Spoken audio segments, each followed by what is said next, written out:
What's up, guys? I just recorded. It's Monday, so happy Monday. I just recorded an 8-minute video that had no sound because I forgot to turn my microphone on. So here we are, round number two. And I wanted to tell you a little story about my weekend and getting lost. So, the first question I have for you is, when was the last time you got lost? Um, can you think back to the last time you got lost? And you think back to the last time you didn't have your phone to rely on, you didn't have a GPS to rely on, and you had to talk to strangers and you had to figure it out because that was the only way you were going to get back home. So the story goes on, Friday, there was a 10,000 meter row at the gym that our members did, and it was anywhere from 37 to 55 minutes were the time frames. And because of my shoulder, that's too much volume. 10,000 meters would be way too much on my shoulder. So my thought was like, well, what can I do to get the same stimulus and still be able to do it in my way, which was going for a run. So I I don't love running, but I am trying to trick my mind into getting back into some love of running. And Saturday, I said, well, I have some time, so I am going to go on a run. I made the commitment early in the morning and got home after being at the gym, and Adley was taking a nap. So I said, all right, well, off I go.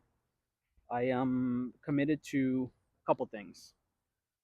Leaving my phone behind because I just feel like I'm too reliant on it. I feel like technology is just always pulling us in the direction of um, needing to be on the technology, needing to rely on it, right? If we get lost, what do? We pull out our phones and we figure out how to get back to where we're trying to go. If we have a question, we get on the phone and we ask a question and we try to get an answer. So I wanted to leave the phone behind. I wanted to have no music. I wanted to have no podcast playing in the background.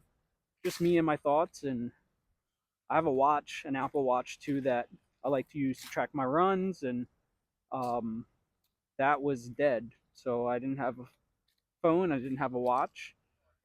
And I had an idea of where I wanted to run. I had the path, figured out of where I wanted to go. My intention was to run 5 miles as best as I could. Not having run in some time, and or not having run that distance in some time.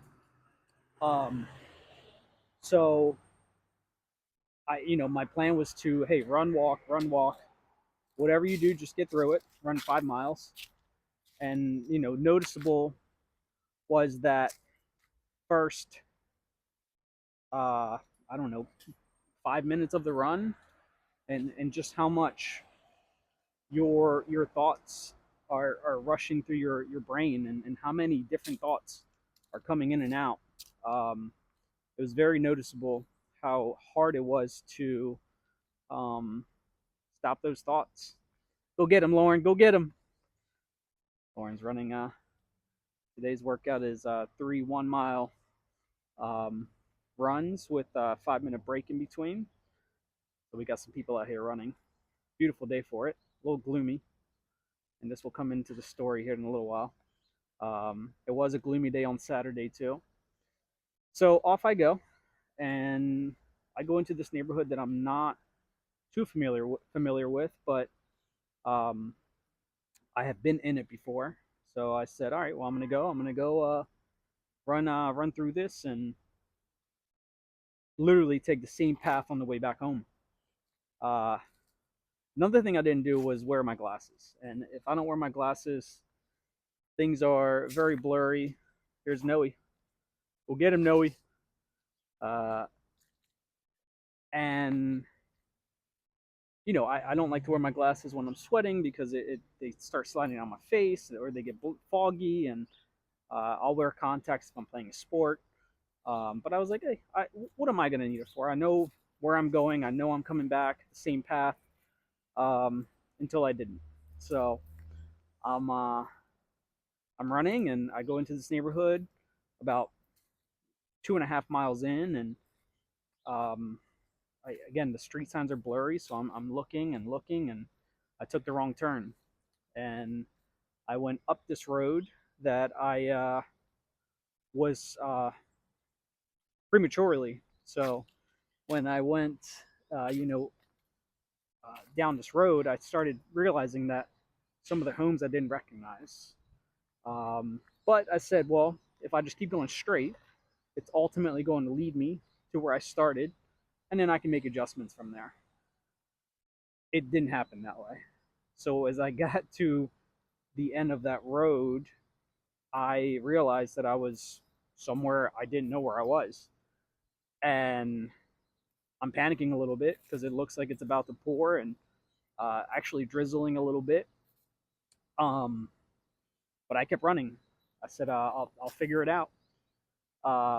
Ultimately, I ran into someone walking their dog, and I asked for direction. I said, hey, how do I get back to Owings Mills Boulevard where I had started to run?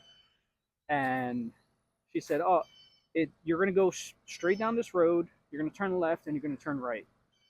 So I make my way that way. I said, all right, I'm going straight. I'm going to turn left at the circle, and ultimately I'm going to turn right. So get to the circle, turn left, and there's a lot of rights coming up. So I take the first one that I saw, and it was the wrong road again. So I ended up uh,